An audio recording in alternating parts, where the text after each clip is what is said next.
good? We're ready? Voice. All right. Yeah. I know. I kind of want to see this now. So, I mean, somebody's out there killing it. Yeah, I don't know who it is, but here we are with Kyle. Kyle, introduce yourself. I think we're running. So still at Damn Jam, still rolling. We're on day one. Yeah. So we were setting up the lodge yesterday, and Kyle comes up with his drone, and that's how we met you.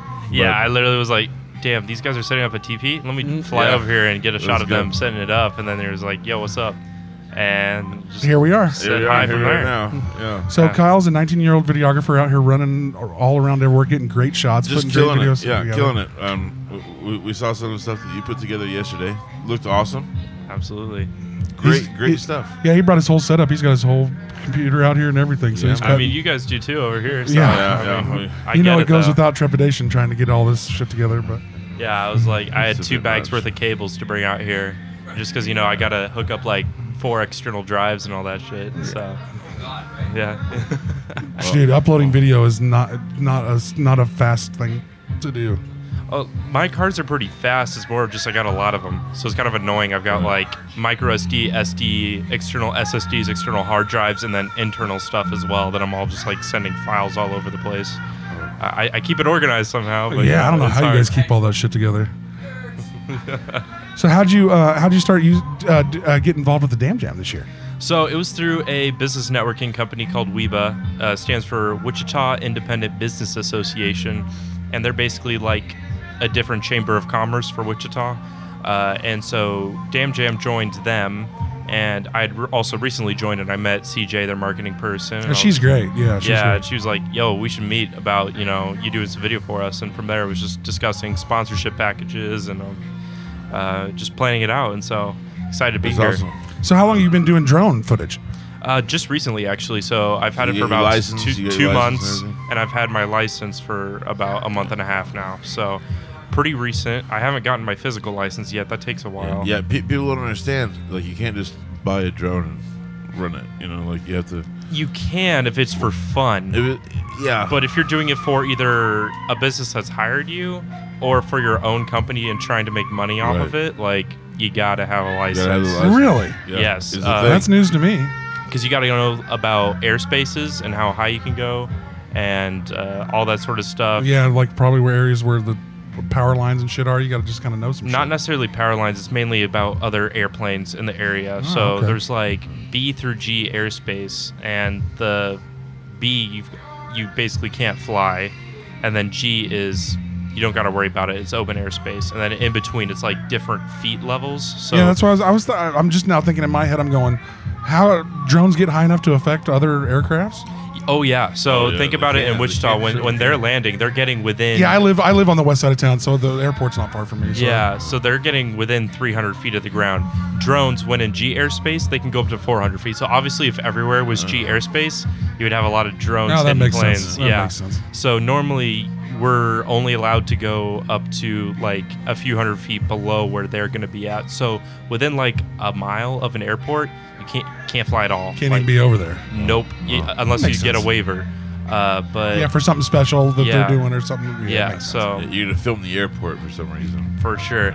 And even then, you just got to keep an eye out, because there's stuff like military operations around here where they can go however low they want, wherever they want. Do you have to, like, is that a day-by-day basis where how do you get, like, updates on that shit to know where you're flying? How do you figure out where you can film and where you can't? There's apps that I use that let me know what airspaces are available, which are very useful and help me log my missions. That's awesome. But other than that, as far as the military stuff goes, I just got to keep an eye out, Oh, yeah, just make sure you're not in their fucking way. Yep, crazy. Yep. And the drone cameras have got really good over the last few years. And cheaper. So that's the great thing about the camera technology space. It's not just drones, it's every camera. It gets cheaper and better over time. So like there's cameras, I mean the camera I'm using I bought like 4 or 5 years ago. For the same price point, I could get something so much better nowadays. So that's awesome. As when I bought it like 4 or 5 years ago. So you're just kind of slowly waiting for it to deteriorate, I guess, is basically a thing. It's still a beast for sure, but once I have enough, cash flow coming into for a videographer, that's when I would start investing in other stuff, especially if I do more concerts. I'd want to get another camera, because my camera I have right now doesn't have autofocus. So I got my focus finger on the camera the entire time. Oh, the whole, man. Yeah. So you're working. Autofocus in this podcast has screwed us in the past. Like, autofocus isn't a great thing. Yeah. When you're doing static shots, manual is definitely better. Yeah. But in concerts, people are moving around. You're moving around a lot, trying to get shots quickly. And the newer cameras handle autofocus like a beast, especially if you're buying one of the higher end digital cameras. So like the Sonys probably have the best autofocus around. So everything in the past 2 years from Sony has killer autofocus. So I'll probably get me one of those if I keep doing this stuff. Yeah, hopefully this is a parlay into you getting to do this more often, because this is just kind of fun. Yeah. I mean, there's some place called Event Live or something around town here soon that I might talk to them about doing some of this stuff. So are you local Wichita kid? Yes, I'm a local. Where'd you go to high school? I should clarify. I'm in Wichita, but I only moved here my senior year of high school. Oh, okay, I gotcha. And I actually did online school because it was COVID, so I don't have a Wichita school here that I graduated from. So it's been interesting, getting connected to the community when you didn't go to school here. But it's been great, especially the business organizations. You just met the people, man. Absolutely. You just met the people that can plug you into this scene. And he not only was he doing footage and making doing B-roll and making great videos, he was also posted up at the beach party last night doing interviews and shit. Yeah. I mean, that's part of social media. So just finding the good content, which is sometimes just letting people be themselves. It is. I mean, that's the easiest content for us. We'll talk out of this for sure. I have things for you. Absolutely. Definitely, man. Things you can do. He would be an easy guy to work with. He's cool as hell. He even saved us for an interview. He let us borrow his cord, so we appreciate that. Yeah, that did help us a lot. We broke an HDMI cord like right before we had people coming in. I mean, I'll be good without a monitor for like 30 minutes, so that's no problem. Later at night, though, I definitely need that. Yeah, I'm glad we're trying to get it back to you as soon as possible. I hated having to borrow. I already got it, so we're good. So when you do one question I have, when you do a big event like this, even though you're filming your way through your first time, like, do they just expect a certain amount of photos and a certain amount of time? Like, how do you like fill the need of what they want? Well, what's been nice about this event, at least, is that they don't necessarily have a quota. They're just like, hey, get what you want. Like they've given me a lot of freedom because I'm not getting paid to do this. It's mainly just I'm sponsoring exposure. But they're gonna pay you for the photos later. Like by photo, like.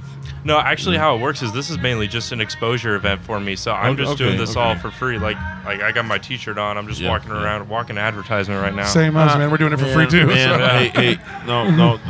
And this is something I tell everybody that's getting into creative work, is you have to have a bit of that.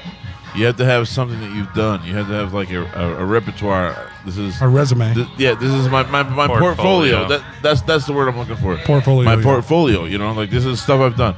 And I don't care how you got your portfolio. Typically, we all do it for free. Yep. We have to build that shit. We have to build that shit for free. Well, experience is what you're buying. Then now that I've done this and you see my work, now it's sellable. It's valuable, right? That's how I started out. So when I first started out last year as a professional business, I did pro bono work for nonprofits like Goodwill, Wichita Scholarship Organization, and Habitat for Humanity here in town. Yeah. And then after that, I had enough for a portfolio to sell some smaller work. And then from here, it's been a mix, kind of paid work and just some stuff I do for fun like this event.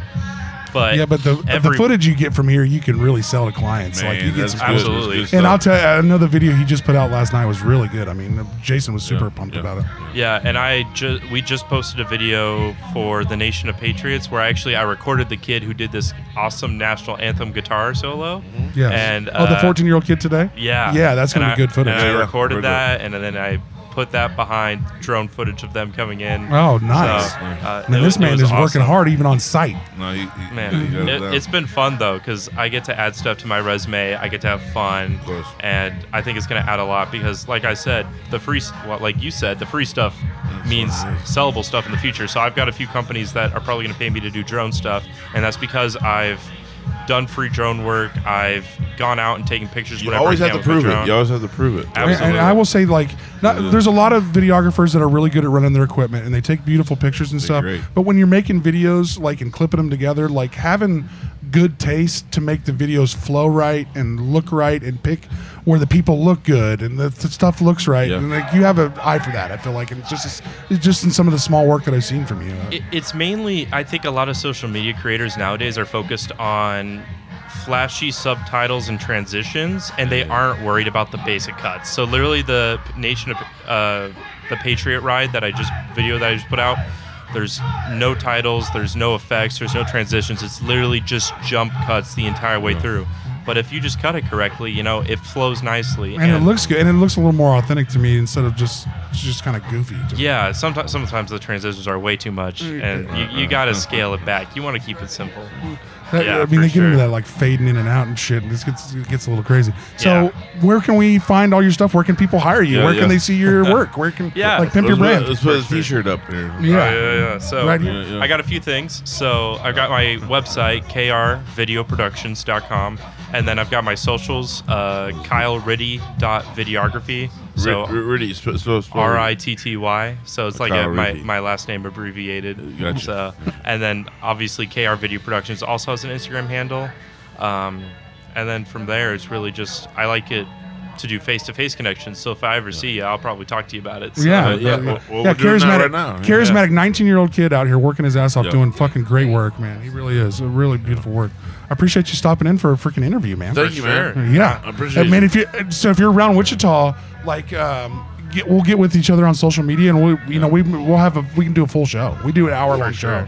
We'll exchange some info here. Yeah, shortly. for sure, man. That'll be fun. And you look. I mean, we do. He has a venue and a studio. We do awesome. a lot of work. I have enough work for you. And for we're kind of next becoming years. the festival podcast slightly. Yeah. Like we've done. This is our fourth one. We're getting invited to ICT Fest back again next year. Oh, nice. That's awesome. And for our second time, and we just pretty much landed. What's the name of that festival? The other one. halfway to everywhere. Halfway to everywhere in Emporia. So That's awesome. We're doing like you. We're kind of breaking into this festival thing, and we kind of like it. It's kind of fun. So we come up together.